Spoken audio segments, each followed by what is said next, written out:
Shabbat Shalom. Bruchim Habayim, welcome all of you. One day, the Tanzer Rabbi in 19th century Poland walked through the marketplace and saw a poor widow weeping at her fruit stand. The woman told the rabbi that no one was buying her fruit and she faced ruin.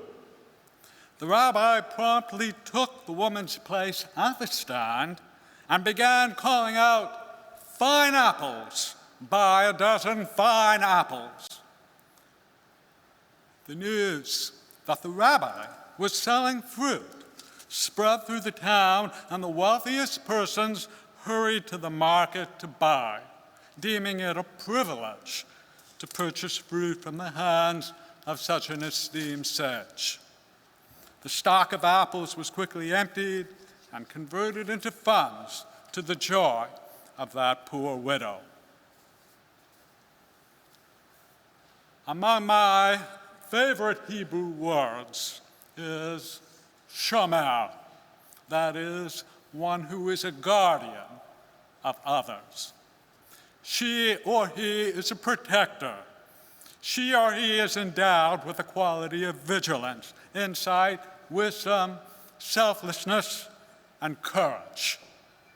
She or he possesses an eye, in addition to heart, mind, and spirit, that at all times is turned towards the greater good.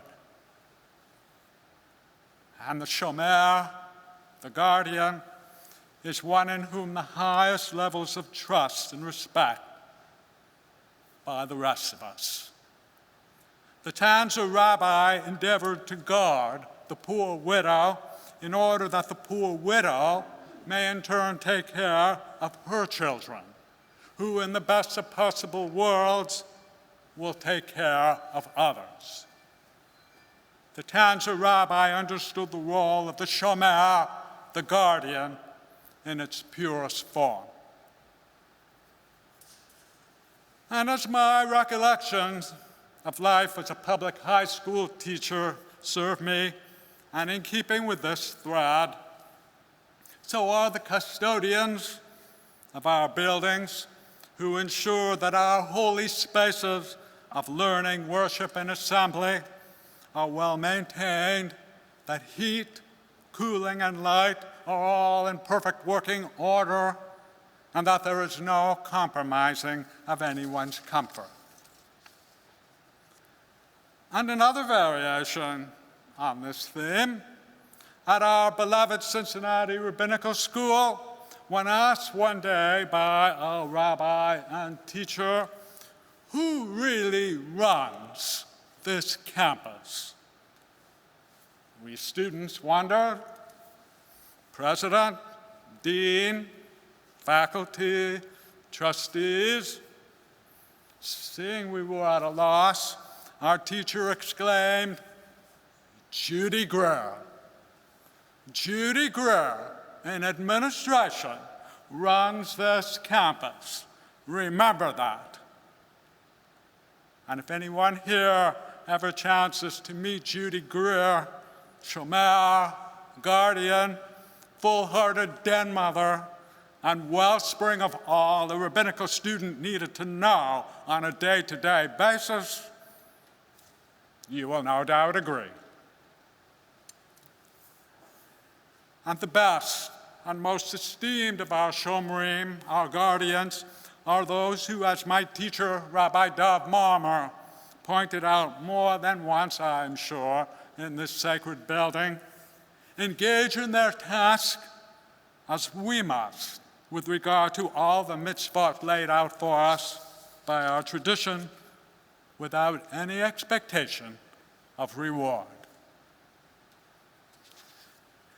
In the Joseph story that unfolds in Torah this week and that has been admirably expounded on by our B'nai Mitzvot, Judah Kress and Liam Davidson, the shomer, the guardian, who rescues and rehabilitates a suffering though hopeful Joseph, is in a remarkable example of irony, the very Pharaoh of Egypt whose descendant will confine our Israelite ancestors to centuries of slavery.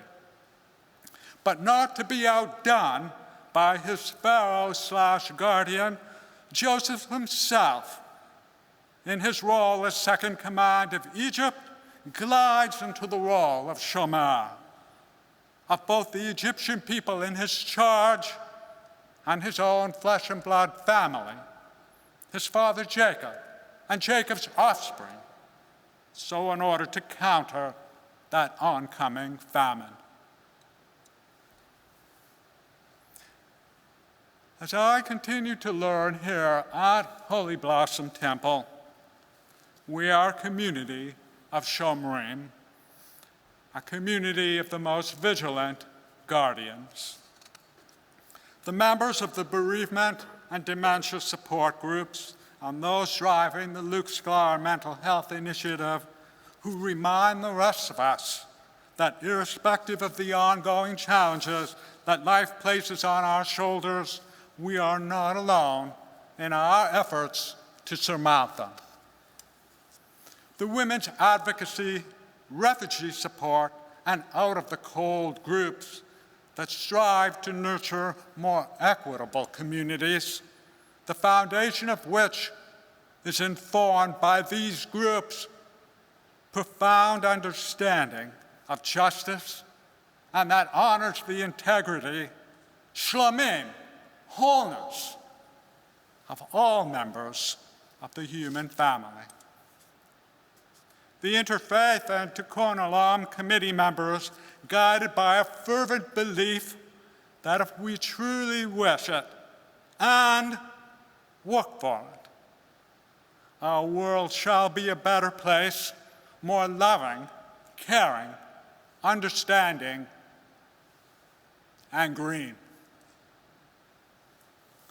The cohort of devoted laypersons dedicated to ensuring that our weekday Shacharit and Ma'ariv services are conducted in the spirit of holiness and inclusion, observing these leaders up close in recent months has been, on my part, inspirational.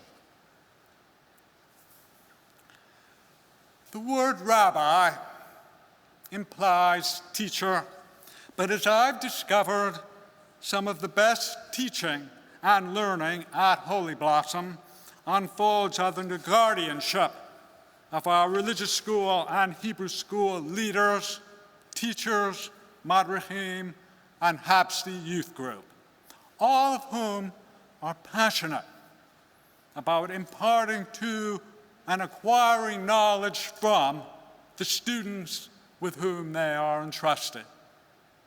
They are creative and dynamic. They are extraordinary listeners. They know their stuff, and they genuinely care. Those who became bar mitzvah today, Jordan, Chris, and Liam Davidson, you as well, in your own distinctive fashions, are also guardians. From this day on, the rest of us place in you the hopes and wishes of both Holy Blossom and the larger Jewish communities within which, thanks to your remarkable experience today as teachers of Torah, you are now elevated members. You are the future, your own and that of everyone else here and elsewhere who will look to you for guidance, wisdom, ingenuity, and guardianship. The Holy Blossom Temple Board ensures the care and wellness of this congregational community. They embrace their holy work with wisdom, vision, their gifts of personality, and fullness of heart. My talented and generous clergy teammates here at Holy Blossom and all of our administrative staff and volunteers, they are Shomrim, of the highest quality. They set the standard. They are my partners in taking care of our Holy Blossom, Jewish, and larger communities. They are deserving of praise. I've been blessed with my share, more than my share, of Shomrim, the family among whom I was raised, the family with whom I share a life and home now, my many teachers, rabbis, colleagues, and exemplars, the lessons learned and experience gained, not to overlook a fair measure of stumbling, of course, bring me now to this day, from which I pledge as best I can to serve as your shomer. I am grateful to my predecessor, Rabbi Jordan Helfman, for helping to prepare me for this privileged role. Rabbi Helfman outdid himself. Thank you, everyone, for the honor of partnering with you in the fulfillment of our holy tasks.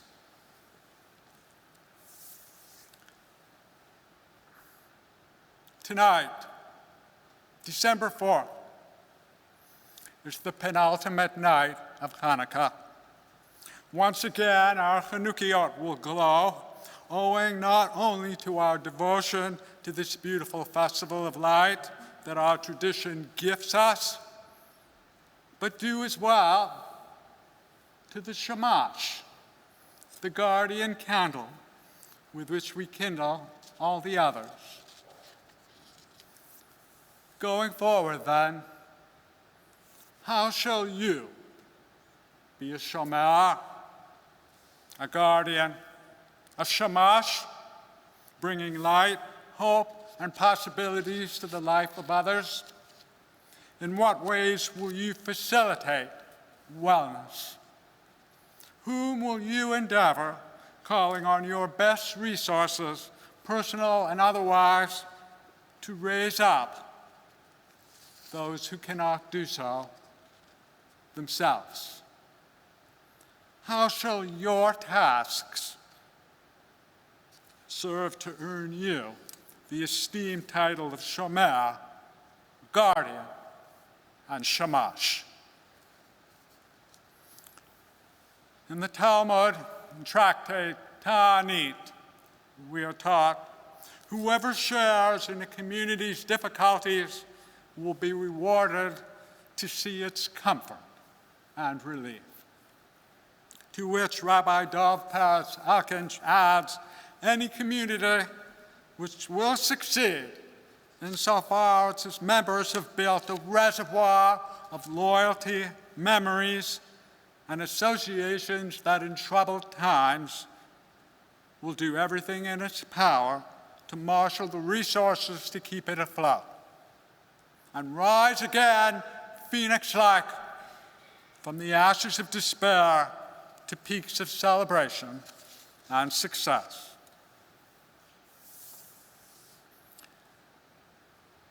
As sustainers of Holy Blossom, as Jews, and as valued role players within the larger community of humanity, may we be, if we are not already, the shomer, guardian, shamash, and the light.